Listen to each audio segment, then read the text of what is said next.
रूप मंजरी रूप गोस्वामी बने। तो दोनों भाइयों का जन्म हुआ चंद्रदीप में, बंगाल में।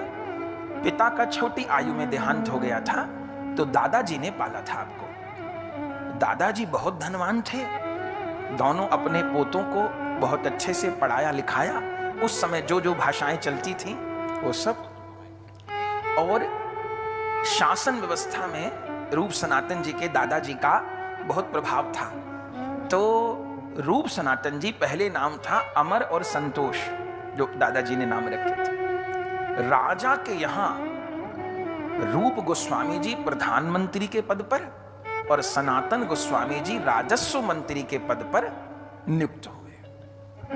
भक्तमाल जी में नाभा गोस्वामी जी ने कहा है, गौड़ देश बंगाल होते सब ही अधिकारी, है गए भवन भंडार विभो भुजुन आरी। यह सुख अनित विचार बास वृंदावन कीनो, जथा लाभ संतोष कुंज करवामन दीनो। ब्रजभूमि रहस्य राधा कृष्ण भक्त तोष उद्धार कियो, संसार स्वाद सुख बात जो रूप सनातन त्याग दियो। दोनों भाइयों को संग स्मरण किया है भक्तमाल जी ने। तो दोनों भाई, रूप जी प्रधानमंत्री के पद पे, सनातन जी राजस्व मंत्री के पद पर। और सुनिए आय कितनी, चरितामृत जी में लिखा है, भक्तमाल जी में लिखा है, जब रूप सनातन जी महाप्रभु की आज्ञा से ग्रह त्याग के चले तो हाथी कितने थे, घोड़े कितने थे, गैया कितनी थी, जमीन कितनी थी, वो नहीं लिखा, केवल नगद कितना था। आज के समय की तरह कागज के नोट तो हिंदुस्तान में नहीं चलते थे, सोने का सिक्का चलता था, सोने की मुद्रा चलती थी। भाई साहब चैतन्य चरितामृत लिखा है, रूप सनातन जी के पास 22.5 लाख स्वर्ण मुद्राएं थीं। और एक सोने का सिक्का, अभी गिन्नी कितने ग्राम की, 8 ग्राम की होती है, एक सिक्का 54 ग्राम का। आप मल्टीप्लाई करेंगे तो किसी देश के पास इतना सोना नहीं होगा। आप 22.5 लाख को 54 ग्राम से गुणा करिए, बड़े बड़े देश के पास इतना सोना का भंडार नहीं होगा। 22.5 लाख स्वर्ण मुद्रा को क्या करके चले, जब महाप्रभु की कृपा हो गई। भक्तमाल में नाभा गोस्वामी जी कहते हैं, संसार स्वाद सुख बात ज्यों, बात कहते वमन को। नाभा गोस्वामी जी तो रामानंद संप्रदाय के आचार्य हैं। क्या कहते हैं, जैसे कोई व्यक्ति वमन करके त्याग देता है। क्यों? बोले किसी को वमन हो जाए तो उधर तो देखने का भी मन नहीं होता, घृणा होती। किसी दूसरे को वमन करते देखो तो अपना मन खराब हो जाता है, तो वमन करने के बाद उधर देखने का भी मन नहीं होता। तो जैसे कोई वमन को त्यागता है, ऐसे रूप सनातन जी समस्त संपत्ति को त्याग दिए। बोले ऐसा त्याग क्यों? बोले जैसे लोगों को आजकल डायबिटीज बहुत हो जाती है, डॉक्टर कहता है मीठा नहीं खाना, तो वो मजबूरी में मीठा ना खाए, पर मीठा देख के मन तो चलता है।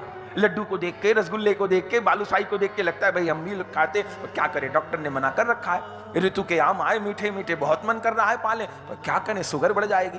तो आदमी मजबूरी में छोड़ता है, मन से नहीं छोड़ता। पर रूप सनातन जी का त्याग ऐसा नहीं है। 22.5 लाख स्वर्ण मुद्रा क्या किया, 4 हिस्से किए। एक हिस्सा घर परिवार जितना कुल खानदान था उनके निर्वाह के लिए, और उस जमाने में लगभग 16 लाख स्वर्ण मुद्राएं वैष्णवों को, ब्राह्मणों को, साधुओं को गौ सेवा में, तीर्थों में दान कर दी। देखे कोई रूप सनातन जी का चरित्र, संसार स्वाद सुख बात जो रूप सनातन त्याग दियो। और वैभव कितना, दोनों भाई जन्मजात प्रेमी थे, लेकिन परिस्थिति ऐसी थी कि यमन राजा था हुसैन शाह, तो उसका अधिकार था बंगाल में, तो उसी के यहाँ प्रधानमंत्री और राजस्व मंत्री के पद पे थे। आज भी रामकेली ग्राम है बंगाल में, तो वो रामकेली ग्राम में क्या कर रखा था, घर तो कहीं और था। जैसे आजकल जो धनवान लोग होते हैं ना, वो रिसोर्ट बना लेते हैं, कहीं फार्म हाउस बना लेते हैं। भैया घर तो हमारा ऐसे कॉलोनी में है, पर वो रिसोर्ट है, फार्म हाउस है, वहां पर स्विमिंग पूल है, बगीचा है, मौज मस्ती की जगह है। रूप सनातन जी ने पूरा गांव बसा रखा था, रामकेली ग्राम। उसमें क्या था जानते हैं आप, एक बहुत बड़ा गांव था, उसमें क्या बसा रखा था, ब्रज बसा रखा था। एक और गिरिराज जी, एक और राधा कुंड, एक और कृष्ण कुंड, एक और वृंदावन धाम, एक और बरसाना धाम, एक और नंदगांव। ऐसे पूरा ब्रज 84 कोस उस रामकेली ग्राम में बसा रखा था। चरित्र में क्या लिखा है कि सवेरे से शाम तक तो राजसभा में रहते थे। उस समय जो पोशाक होती थी राजसभा की वो पहनते थे, और बस जैसे शाम को 4-5 बजते थे लौट आते थे, स्नान करते थे, वो राजसी ऑफिस के कपड़े त्याग दिए, वैष्णव वेश धारण कर लिया, और उस रामकेली ग्राम में बाहर से इतना सुंदर था, जो नौकर सेवक थे वो सोचते थे भाई कोई विलासिता का बना रखा होगा, मौज मस्ती की जगह बना रखी होगी, सबको नहीं बताते थे, वह उसमें चले जाते थे। और पूरी रात दोनों भाई कभी गिरिराज जी की परिक्रमा दे रहे हैं, कभी जो बरसाना बनाया है उसकी परिक्रमा दे रहे हैं, कभी गोकुल में बैठे हैं, कभी वृंदावन में बैठे हैं अपने बनाए में, और पूरी रात दोनों भाई रोते रहते थे और क्या कहते थे कि किशोरी कब कृपा होगी, श्री राधे कब दया होगी, हृदय को चीर दिखलाऊं, पीर कैसे मैं समझाऊं, न मुख से दर्द कह पाऊं, बताओ क्या दवा दोगी, किशोरी कब कृपा होगी, कब हमारा ये बंधन टूटेगा। प्रबल है विषय रस सेवन, शिथिल है नाम जप सुमिरन, बंधाहूं कर्म के बंधन, अति आसक्त दुख भोगी, किशोरी कब कृपा होगी, श्री राधे कब दया होगी। नहीं होता भजन मुझसे, नियम पालन कठिन मुझसे, साधनहीन मुझ जैसे अधम की क्या गति होगी, किशोरी कब कृपा होगी, श्री राधे कब दया होगी। फिर भी विश्वास है भारी, एक दिन आएगी बारी, कि गौरदास बलिहारी जा दिन सेवा में लोगी, किशोरी कब कृपा होगी, श्री राधे कब दया। दोनों भाई बस पूरी रात सोते कब थे खबर नहीं। दीक्षित पहले से थे, विद्या वाचस्पति जी के शिष्य थे। पूरी रात भर नाम कीर्तन करना, राधा नाम लेके रोना, कभी अपने बनाए, और अपने बनाए रामकेली ग्राम में प्रत्यक्ष ब्रज की भावना करते थे। रहते तो बंगाल में थे, चंद्रदीप में, रामकेली में भावना करते थे पूरी पूरी रात। दोनों भाई गले लग के रोते और कहते वो कब दिन आएगा जब हम श्री धाम का दर्शन करेंगे, कब वो समय आएगा, ये हम लोग किस जंजाल में पड़ गए। पर ऐसी परिस्थिति में फंसे थे कि निकल नहीं पा रहे हैं, निकलना चाहते हैं वे निकल नहीं पा रहे, ऐसे बंधन में बंधे हैं। रात दिन रोते थे, किशोरी जी को प्रार्थना करते थे। करते करते समय बीता। एक दिन रात में थे, ऐसे तो राजा कभी बुलाता नहीं था, लेकिन अब जो राजा है वो कभी बुला भी सकता है। तो ये रात में दोनों भाई तो भजन करते ही थे पूरी रात। एक दिन रात को हुसैन शाह ने बुलाया, कोई जरूरी काम आ गया राजा। अब प्रधानमंत्री तो अर्जेंट मीटिंग कभी भी बुला सकता है, बुलाया। सेवक आया, बुलाया है प्रधानमंत्री जी को। अब इतना दुखी हुए, रात में अपना स्मरण कर रहे थे, जाना पड़ेगा। तो पालकी में चलते थे, राजा थे। तो सनातन जी ने कहा कोई बात नहीं, मना तो जाओ हो आओ, ऐसे तो कभी बुलाते नहीं हो। तो चले पालकी में बैठ के। बारिश पड़ रही थी बहुत तेज, पर जाना था, पालकी भेजी थी तो पालकी में बैठ के चलने लगे। रास्ते में पानी भर रहा था, तो जो कहार थे छप छप छप छप पांव पड़ रहा था। चले, रास्ते में एक धोबी का घर पड़ा, तो उसके आगे से पालकी निकली। तो जब पैर छप छप पड़े तो धोबी ने अपनी धोबिन से कहा अरे कौन है, देख तो सही। उनको लगा कोई हमारे ही ना आ रहा हो रात के समय, देख तो सही कौन है। तो वो धोबिन क्या कहती है, अजी होगा कोई कुत्ता या चोर या राजा का गुलाम। तो धोबी कह रहा है धोबिन को, देख तो सही दरवाजा खोल के कौन है, कहीं अपने यहां तो कोई नहीं है। तो धोबिन बिना पढ़ी लिखी औरत क्या कहती है, जी छोड़ो, या तो कोई कुत्ता होगा या कोई चोर होगा या कोई राजा का गुलाम होगा, न तो इतनी वर्षा में किसको अपनी जान प्यारी नहीं जो बाहर घूमे। उनको तो पता नहीं ये शब्द रूप गोस्वामी के कलेजे में बाण की तरह। और जाना तो उनको था ही, राजा के यहां गए, जो बात थी वो कर आए, लौट आए। और जैसे लौट के आए फूट फूट रोने लगे। सनातन गोस्वामी जी बार बार चुप करें, भैया क्या हुआ। रूप जी छोटे हैं, सनातन जी बड़े हैं, लेकिन सनातन रूप नहीं कहते, रूप सनातन कहते हैं। जबकि सनातन जी आयु में बड़े हैं 5 साल। जानते हैं क्यों? सनातन रूप कहना चाहिए। रूप सनातन क्यों कहते हैं? क्योंकि वृंदावन की पहले प्राप्ति रूप गोस्वामी जी को हुई है। अपने राज्य में बड़ा कौन? प्रिया जी के चरण कमल जिसे पहले मिले वो बड़ा, आयु से बड़ा छोटा नहीं।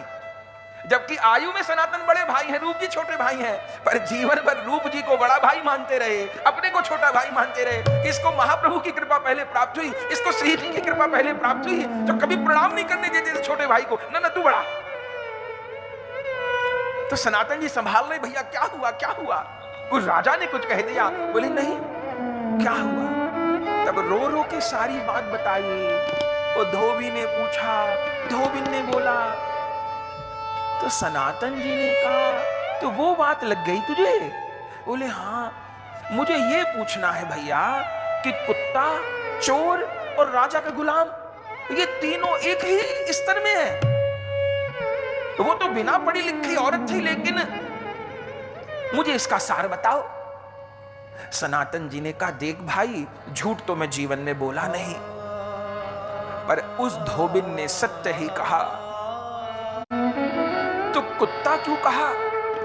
अरे जो श्यामा श्याम को त्याग के संसार के विषय के पीछे कभी वहां मुंह मार रहा है, कभी वहां मुंह मार रहा है, कभी वहां मुंह मार रहा है, वो कुत्ता ही तो है। कुत्ता ही तो है वो, कि प्रिया प्रियतम का प्रेम रस छोड़ करके, प्रिया प्रियतम का नाम छोड़ के निंदा सुने में रस आवे, अब शब्द सुने में रस आवे, अश्लील बात सुने में रस आवे, राधा गोविंद का दर्शन छोड़ के अश्लील दृश्य देखने में सुख आवे, विषय सुख में सुख आवे, गोविंद के नाम में सुख नहीं आवे, लीला में सुख नहीं आवे। जाने विदेश में कहां कहां घूमने की इच्छा होए, अब की बार वहां का टूर बनाएंगे, अब की बार वहां का टूर बनाएंगे, हम वहां नहीं गए वहां जाएंगे, हम वहां नहीं गए वहां जाएंगे। ये इच्छा नहीं होए, हम लोग कब ब्रजवास करेंगे? हम लोग कभी पैदल 84 कोस करेंगे? कभी ठाकुर जी सामर्थ्य दें, हम लोग दंडवती करेंगे गिरिराज जी की। अरे गिरिराज जी की ना हो पाई, बरसाने की करेंगे। हम लोग किसी बार गहवर वन में एक रात बैठेंगे। हम लोग किसी बार मौका लगेगा तो बरसाने में श्री जी के मंदिर में झाड़ू पोछा करेंगे। कभी हम लोग बिहारी जी के मंदिर में झाड़ू पोछा करेंगे। किसी बार हम श्री जी के राधा बाग से जल भर के अपरस में श्री जी की सेवा में देंगे। ये मनोरथ नहीं होए। मैं ये खा के देखूंगा, मैं ये पहन के देखूंगा, मैं ये भोग के देखूंगा। तो प्रिया प्रियतम का प्रेम रस त्याग के जो केवल विषय रस में, नाशवान विषय रस में ही स्वाद ले रहा है, सनातन जी कहते भैया वो कुत्ता ही तो है। तो वो धोबिन ने गलत नहीं कहा, तो भैया चोर कहा या तो कोई कुत्ता होगा या चोर होगा या राजा का गुलाम। तो चोर क्यों कहा? ये भी उसने सच ही कहा। बताओ रूप चोर किसको कहते हैं?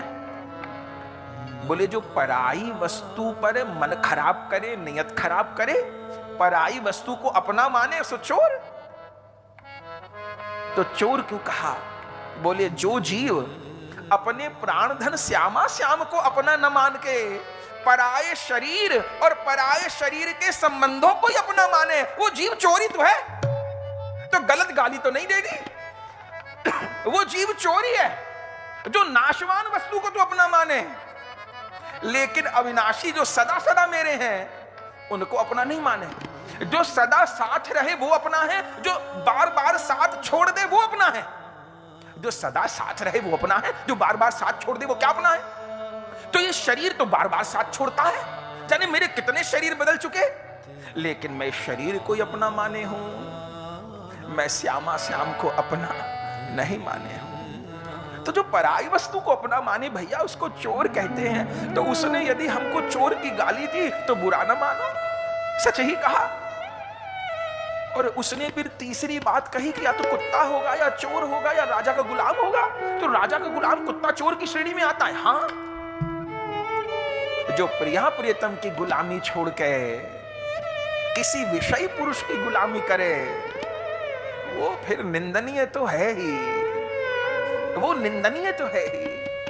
भक्तमाल जी में एक प्रसंग है, मथुरा में एक ब्राह्मण रहते थे। तो वो विश्राम घाट पर पुष्प लेने गए। गोवर्धन नाथ जी के सेवक थे, विठल नाथ जी के।